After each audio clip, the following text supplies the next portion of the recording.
Aujourd'hui, ça va moyen. Je suis en train d'arrêter un médicament, un antidépresseur que je prends que je prenais depuis 30 ans. Et j'ai commencé l'arrêt au mois de mars et en palier, donc en réduisant la dose aux 2 semaines, aux semaines, jusqu'à temps d'arriver à la plus petite dose qui existe de ce médicament-là. J'ai essayé d'arrêter après ça. Et ça n'a pas fonctionné. Des effets secondaires, les effets de sevrage sont trop intenses. Donc, j'ai commencé à ouvrir les capsules, à me débarrasser de la moitié des granules et refermer ça pour prendre des doses un peu plus petites que la plus petite vendue.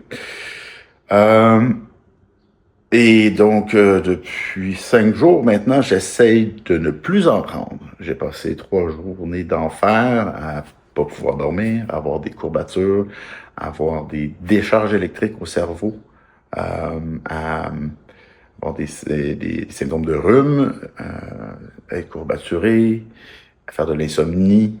Euh, enfin, donc tout ce qu'on peut imaginer. C'est une période vraiment difficile. Hier, j'ai craqué, donc j'ai repris une dose de ce médicament-là, avec encore moins de gélules ou de granules dans la gélule. Et aujourd'hui, ben, les effets secondaires, les effets de sevrage recommencent. Donc, c'est une période difficile. La raison pour laquelle je j'arrête ce médicament-là, c'est pour en commencer un autre.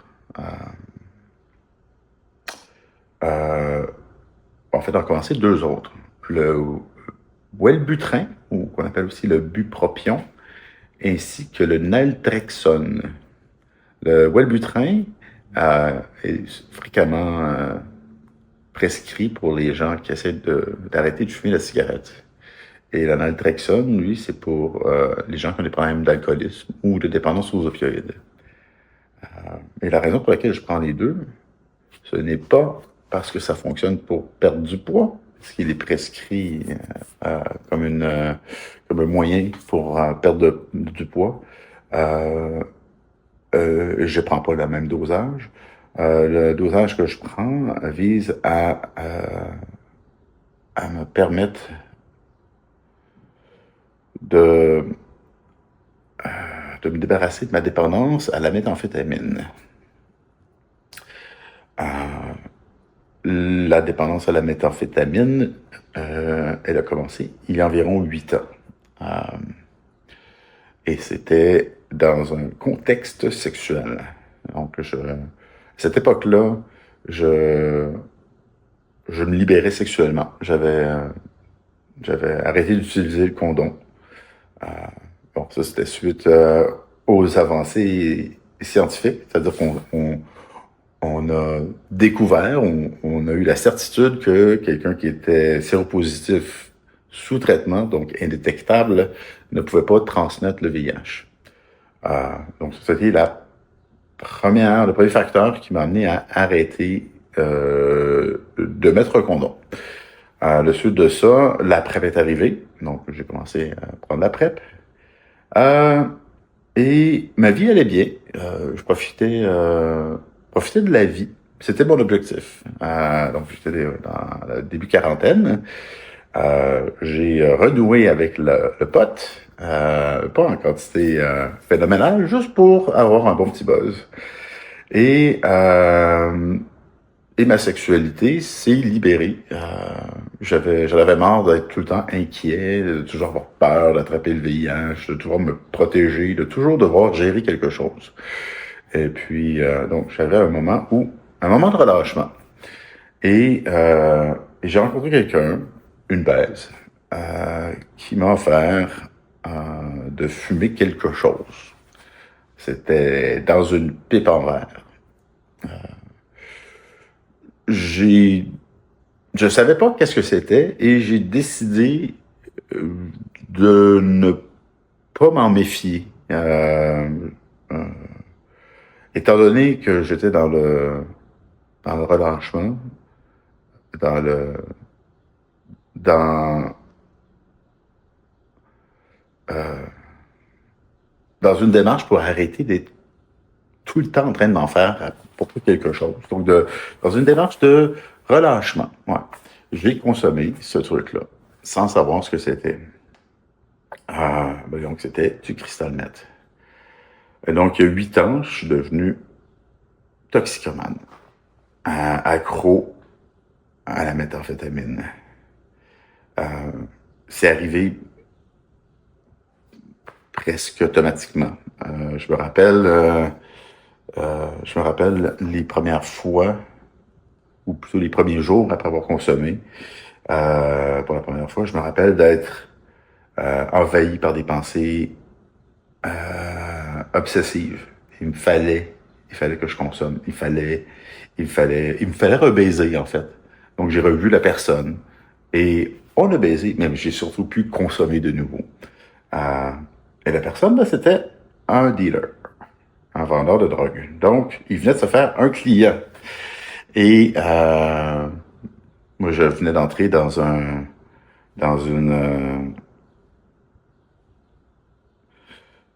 spirale infernale qui allait durer 8 ans. J'ai tout de suite compris qu'il y avait quelque chose qui fonctionnait pas. Et je suis tout de suite allé chercher de l'aide. À l'époque, j'avais un psychologue. Je lui en ai parlé. Puis, s'est renseigné. Et la fois d'après, elle était vraiment inquiète. Mais par contre, elle savait pas quoi faire pour m'aider. Donc, je suis allé du côté du CRDM, le Centre de ressources en dépendance de Montréal. Rencontrer des travailleurs sociaux, un travailleur social, une travailleuse sociale en fait. Et puis ça a été le début d'un long combat pour essayer de me défaire de la méthamphétamine. Donc, après 8 ans, l'année dernière, j'ai arrêté de travailler au mois d'avril. J'ai eu un burn-out. Sur le coup, j'avais pas compris que j'avais un burn-out, mais j'ai juste arrêté de travailler. J'en pouvais plus. Et ça a été, en fait, sur le coup, je pensais que la méthamphétamine avait gagné ou avait pris le dessus, puis que j'arrivais plus à travailler à cause de ça. Et c'est vraiment plus tard que j'ai compris que je faisais un burn-out et euh, que le burn-out m'avait complètement déstabilisé. Et puis dans ce déséquilibre-là, ben la méthamphétamine a pris le dessus. Mais c'est pas que la méthamphétamine, parce que dans tout ça, c'était jamais la méthamphétamine. C'était plus le style de vie, c'était le chemsex, c'était le party and play, le PNP. C'était ça le truc. C'était un style de vie. Pendant 8 ans, j'ai travaillé, j'ai baisé, j'ai fait ce que j'avais à faire. J'ai mené ma compagnie. J'ai tout a continué normalement. La seule différence, c'est que j'avais besoin de consommer du matin au soir, à tous les jours, pour maintenir un équilibre, pour pas vivre la montagne russe, le cycle de manque,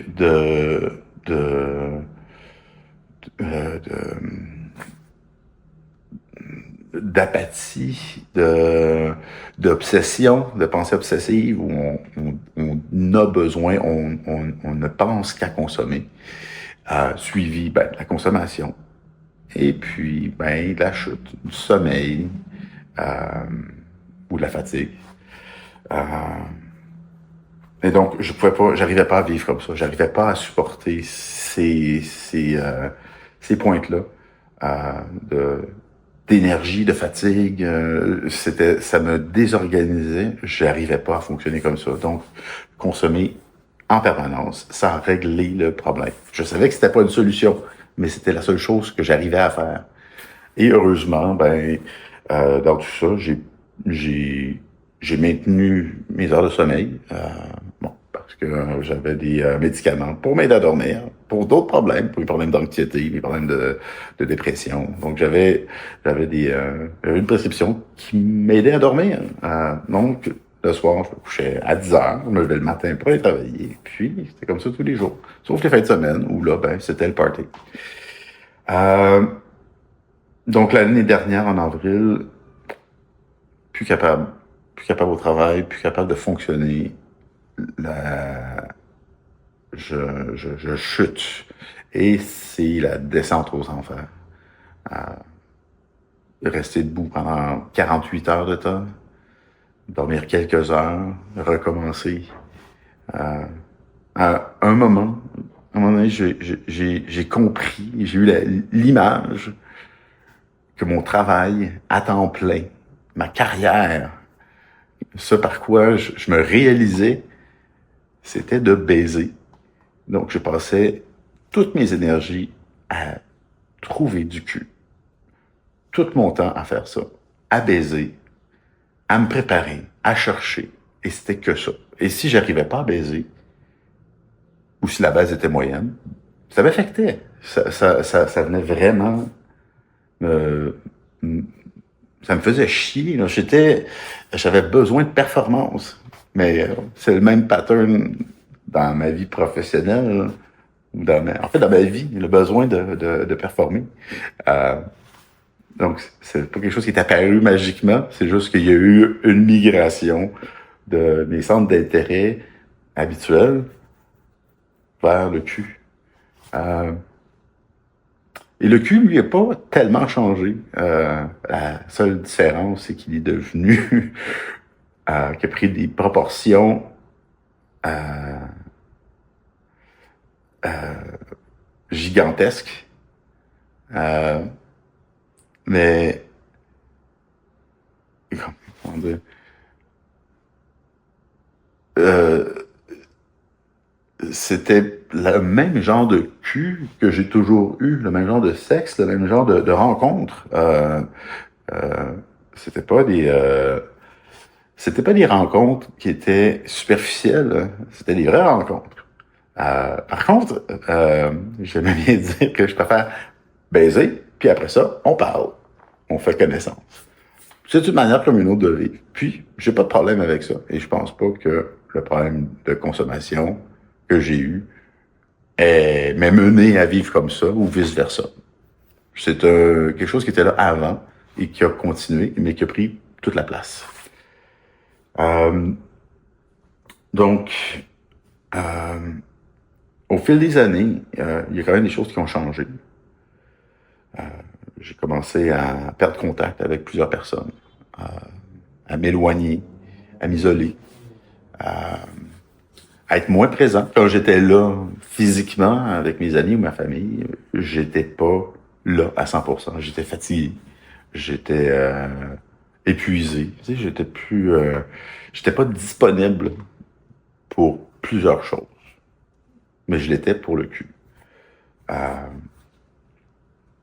et une soirée sans baiser, c'était une soirée angoissante. C'était une soirée frustrante. Euh, et on pourrait dire que ma dépendance au sexe était beaucoup plus importante que ma dépendance à la drogue. Parce que la drogue, je ressentais pas de, de manque, je ressentais pas de frustration, c'était constant. Euh, Par contre, le sexe, lui, quand j'en avais pas, c'était troublant. Euh, et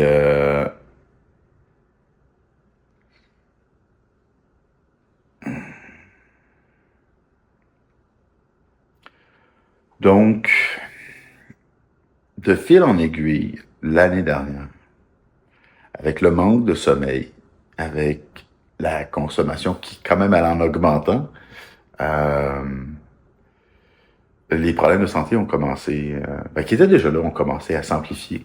Problèmes cardiaques, problèmes respiratoires, problèmes de mémoire, euh, problèmes cognitifs.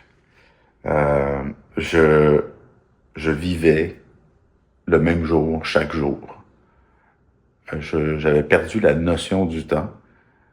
Euh, Ce qui est arrivé la veille était absent. Et ce qui pouvait arriver le lendemain était absent aussi. Je vivais que dans le moment présent. Et j'ai commencé à vraiment m'en inquiéter quand j'ai quand je me suis rendu compte que j'arrivais pas à me souvenir de des moments de détresse où je faisais le constat avec lucidité de ma situation. Quand je voyais à quel point les choses allaient mal et que je voyais le chemin où je le devinais pour m'en sortir, ben le lendemain, ce moment-là de lucidité était complètement disparu et je ne m'en rappelais pas. Et même si je me rappelais que j'avais eu un moment de lucidité, j'arrivais pas à le recréer ou à m'y rattacher.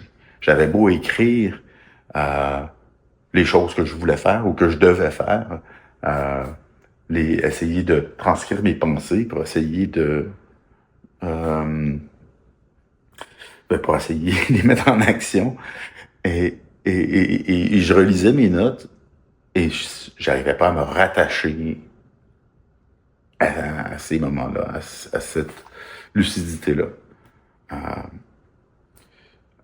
et donc, la quête d'une solution est devenue fondamentale.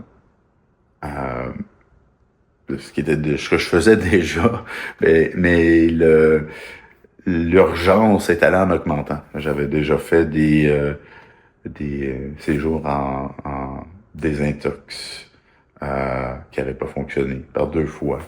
Euh, L'aide qu'on m'offrait ou l'aide qui existait me faisait fuir ou me faisait mal. Et quand j'articulais ma détresse et l'incompatibilité de l'aide qui m'était offerte, ce que je recevais comme feedback, c'était des stéréotypes, c'était des clichés. On essayait de me convaincre que j'avais pas de motivation pour m'en sortir, que, dans le fond, j'étais à l'aise dans ce que je vivais et que j'avais pas réellement envie de m'en sortir. Et donc, c'est pour ça qu'il y avait rien qui fonctionnait. J'avais beau poser la question, pourquoi est-ce que toutes les aides qu'on me donne ne fonctionnent pas? Et donc, qu'est-ce qui explique que ça fonctionne pas, autre que mon manque de motivation? Ou qu'est-ce qu'il y a d'autre euh, comme, euh, comme outil pour m'en sortir? J'avais aucune réponse. J'ai essayé, j'ai essayé d'approche créative, j'ai essayé la thérapie de groupe, j'ai essayé le personne à personne, j'ai essayé euh, d'arrêter par moi-même. Je suis parti pendant 2 semaines à l'étranger pour faire une désintox par moi-même. J'en ai fait chez moi, j'en ai fait dans des centres de désintox. J'ai tout essayé et ça fonctionnait jamais. Et donc, j'en étais venu à la conclusion qu'il n'y avait rien à faire. Il n'y avait absolument rien à faire pour moi. De temps en temps, j'avais des idées. Donc, l'année dernière, j'ai fait des recherches. Je me suis dit, bon, ben, peut-être que c'est au Québec. Peut-être que c'est au Québec qu'on n'a pas compris ou que euh, le milieu de la santé n'est pas encore assez évolué. Peut-être qu'ailleurs dans le monde. Je me suis dit, bon, s'il faut aller ailleurs, je vais y aller. Donc, j'ai regardé qu'est-ce qu'il y a. C'est quoi le, le, le, on appelle ça. Quel est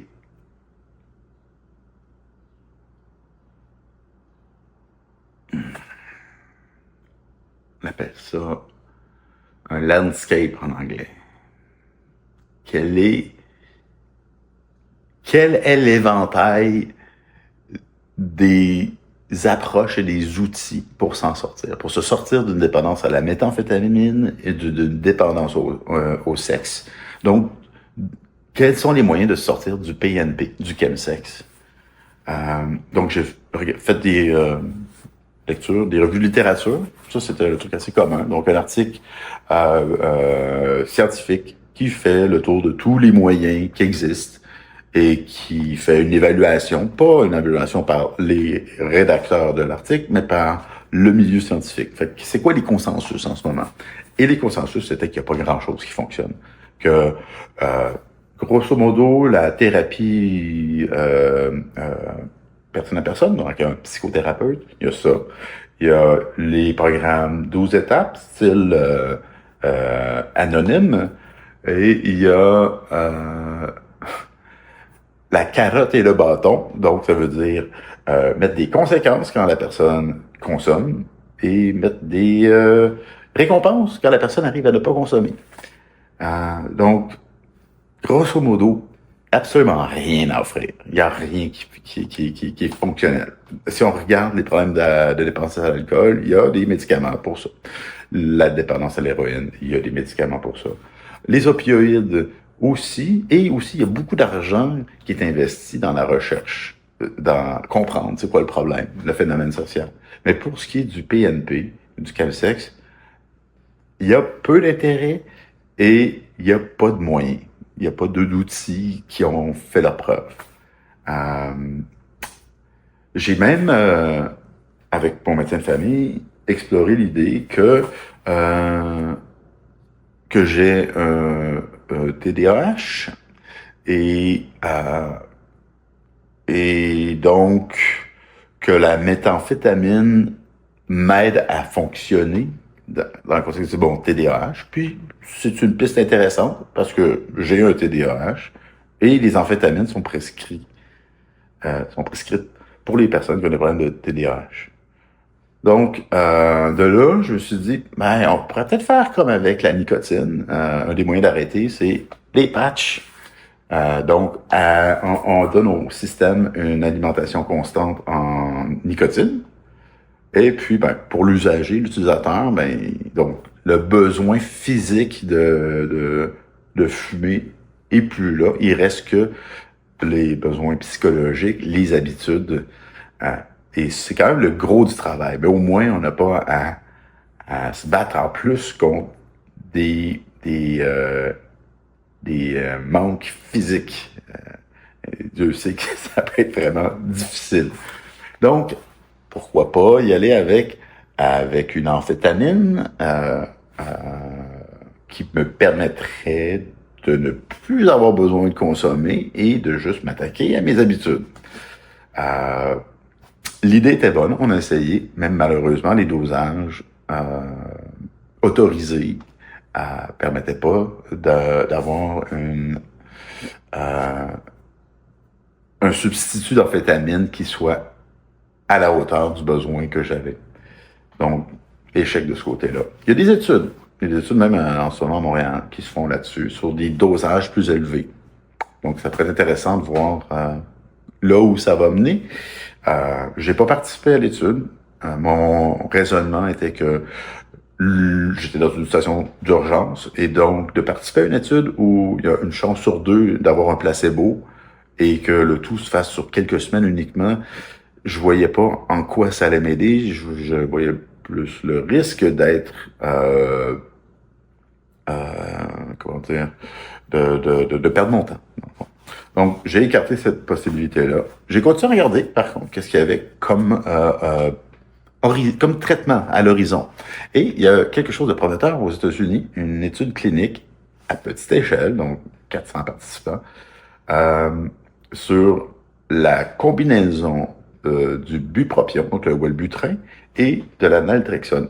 Et a priori, on peut juste en parler a priori parce que les données sont pas assez probantes. Il n'y a pas assez de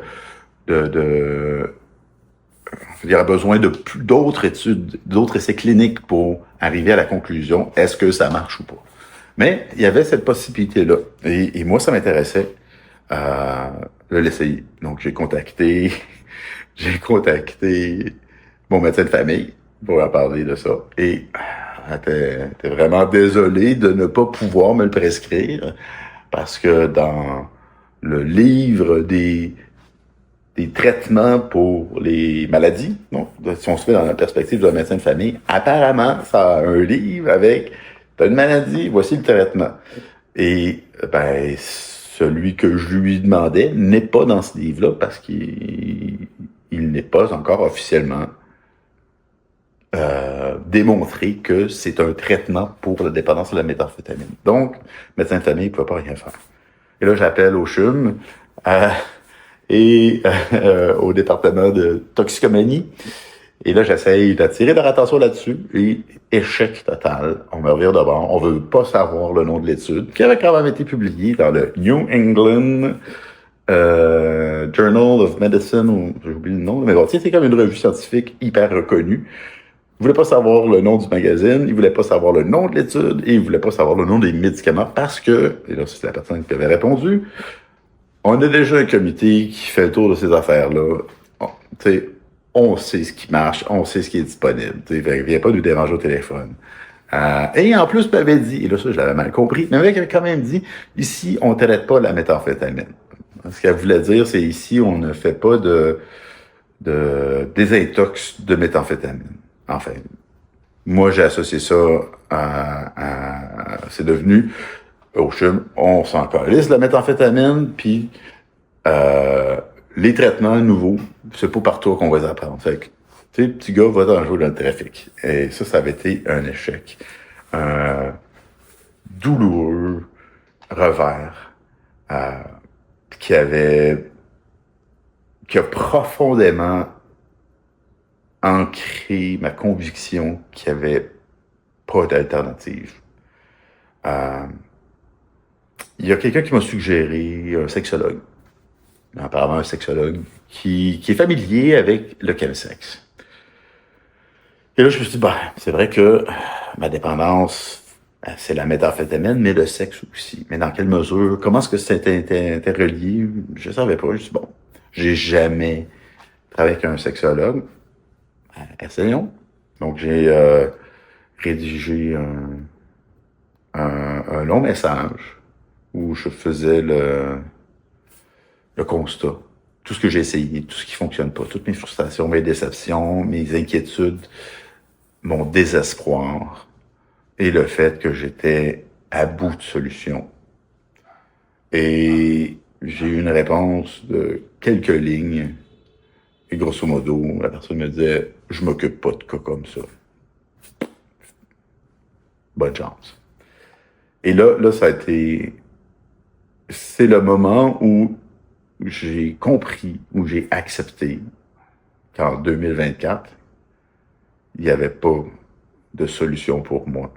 Il y avait pas de moyen de m'en sortir. Et donc, sachant mes problèmes de mémoire, mes problèmes cardiaques, maintenant mes problèmes financiers, mon incapacité à travailler, parce que j'avais encore réalisé que je faisais un burn-out.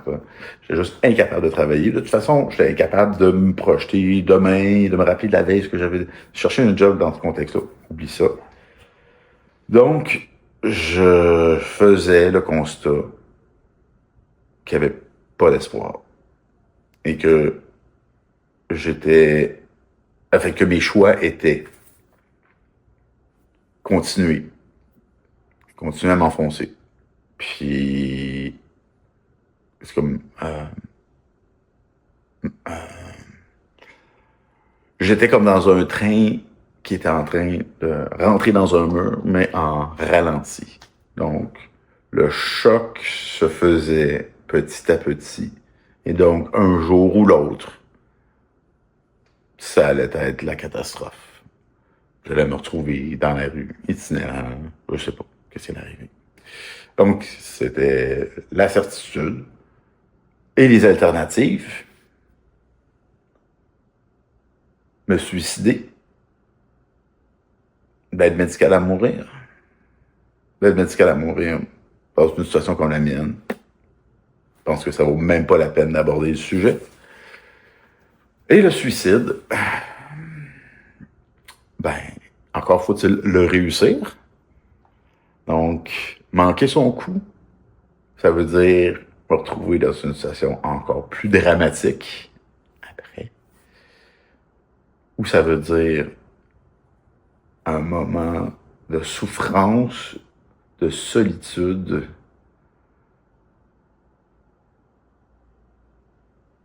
Je pouvais pas me résoudre à ça. Je pouvais pas me résoudre à me faire mal, à avoir mal, à être malade jusqu'à ce que la mort arrive, ou à me tirer une balle dans la tête puis de me vider de mon sang. Tout ça dans la solitude, c'était pas acceptable. Je peux pas faire ça non plus. Je peux pas faire ça à ma famille. Je peux pas faire ça à mes neveux, mes nièces qui comprendraient pas. Qui pourrait comprendre ça? Il n'y avait pas, c'était pas une alternative. À la limite, si j'avais pu avoir l'aide médicale à mourir, j'aurais pu en parler avec mes proches. J'aurais pu leur exposer, voici là où je suis rendu. Voici comment les choses vont vraiment très mal. J'aurais pu avoir ces conversations-là. Mais là, c'était impossible. Puis dans le milieu de la santé, si on évoque ce sujet-là, ben on t'écoute pas. On pense à qu'est-ce qu'on peut faire pour t'empêcher de te suicider. Donc déjà, c'est un manque de respect, c'est un rejet, c'est vraiment imbécile comme réaction. Ne pas pouvoir en parler. Qu'est-ce qui reste? Ben, il reste le désespoir. Alors, je t'ai rendu là. Et quelqu'un m'a référé à un intervenant. J'en ai vu des intervenants, fait des années. Mais c'était quelqu'un qui était passé par là. Donc, quelqu'un qui connaissait le PNP, le chemsex. Donc, j'ai pris rendez-vous, je suis allé le voir. Mais vraiment, j'étais vide. J'avais plus rien en moi. J'avais que ma frustration, mon dégoût, mon désespoir. C'est ce que j'avais. Je suis rentré dans son bureau. Et puis, j'étais 100% moi-même, comment j'étais à ce moment-là. Alors, j'étais vraiment authentique. Et puis, ben, il a pas essayé de me convaincre de pas me suicider. Il a pas essayé de me convaincre que j'avais pas essayé assez fort. Il a pas essayé de me convaincre que peut-être que j'étais pas assez motivé. Il y a rien de tout ça. Il m'a juste accueilli. Puis, il a essayé de me comprendre. Et puis ça a fait toute la différence pour moi. Mais ça m'a permis d'extérioriser ce qui se passait. Ce que je pouvais pas dire à personne. Et puis, ben, en racontant mon histoire, il a pu aussi m'aider à comprendre les expériences que j'ai eues avec le milieu de la santé. Les rejets, le jugement, le manque d'écoute, le, la victimisation. On pourrait carrément dire ça. Et puis, ça m'a aidé à comprendre que, effectivement, le système de santé est imparfait. Mais ça, je le savais déjà. Mais que, dans mon cas, les obstacles pour avoir de l'aide étaient tellement grands qu'en bout de ligne, il n'y avait pas vraiment d'aide offerte.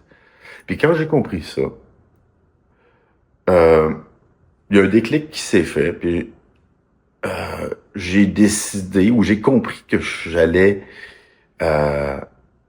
essayer d'aller trouver ce que j'avais de besoin.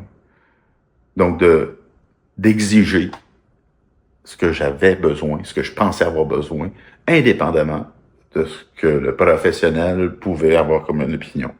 Parce que c'était clair que les professionnels de la santé étaient complètement déconnectés de la réalité.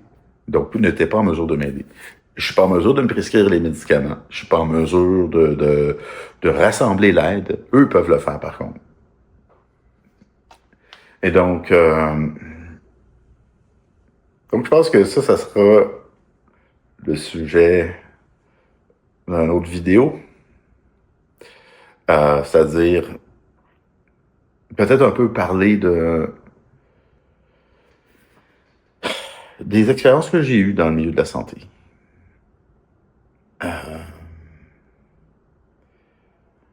Et du fait que il y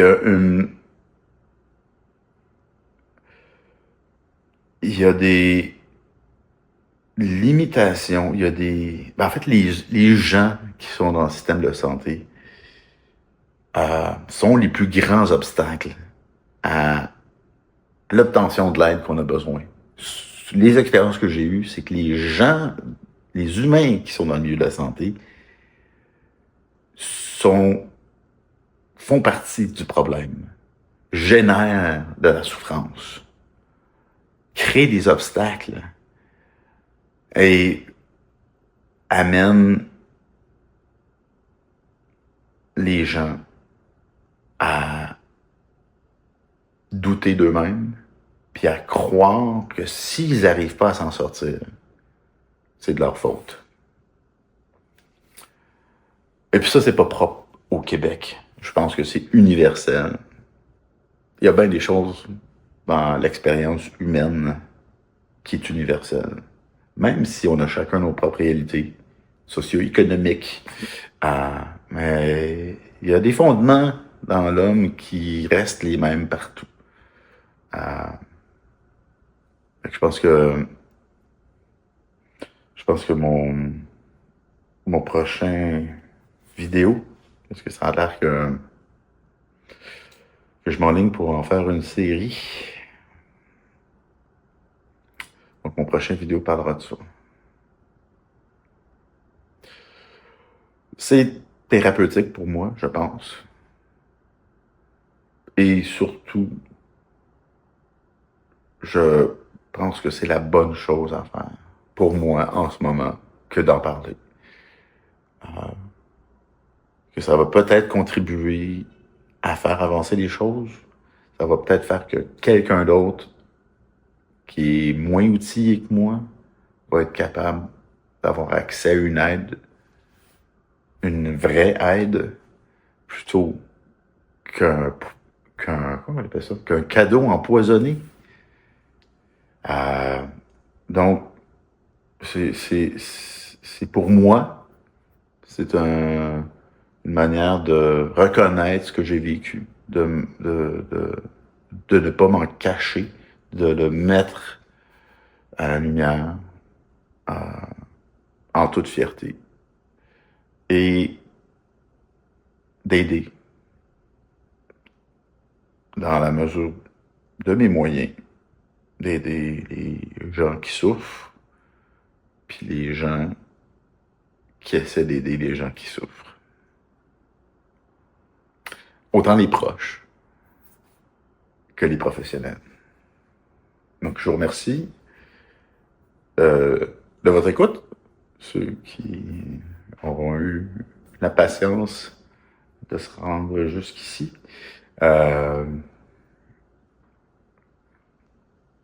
Et puis, à ceux qui souffrent en ce moment, qui doutent de leur chance de s'en sortir, aux gens qui sont en ce moment en train de peser le pour et le contre, ou en train d'essayer de voir est-ce que ça vaut la peine de continuer à souffrir. Il n'y a pas de mots magiques, Mais quand on pense qu'il n'y a plus d'options, quand on pense qu'on est seul et que le destin est scellé, il faut se rappeler que la vie est imprévisible et que parfois l'aide est juste au détour du chemin. Des fois, on pense que le chemin avance à l'infini dans une direction et en réalité, on est juste à côté, sur le point de passer à côté de quelque chose qui cachait la solution. Des fois, on la voit pas, juste parce qu'il y a quelque chose devant. Des fois, il faut juste continuer à avancer. Puis on peut découvrir de l'aide alors qu'on pensait qu'il n'y en avait plus.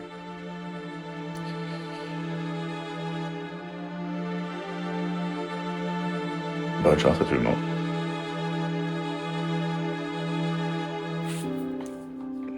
It's a fire. These dreams that pass me by. This salvation I desire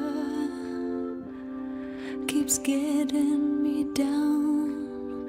'Cause we need to recognize mistakes for time and again.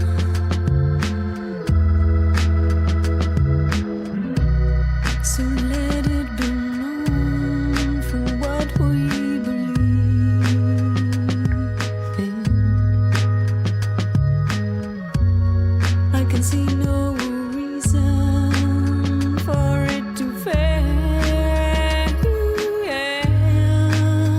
'Cause this life is a farce. I can't breathe through this mask like a fool. So breathe on, sister. Breathe on.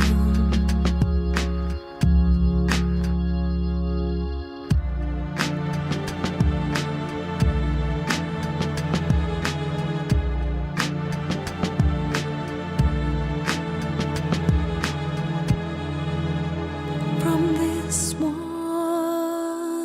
self, testify or tell.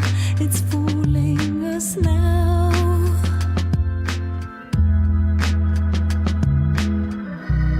So let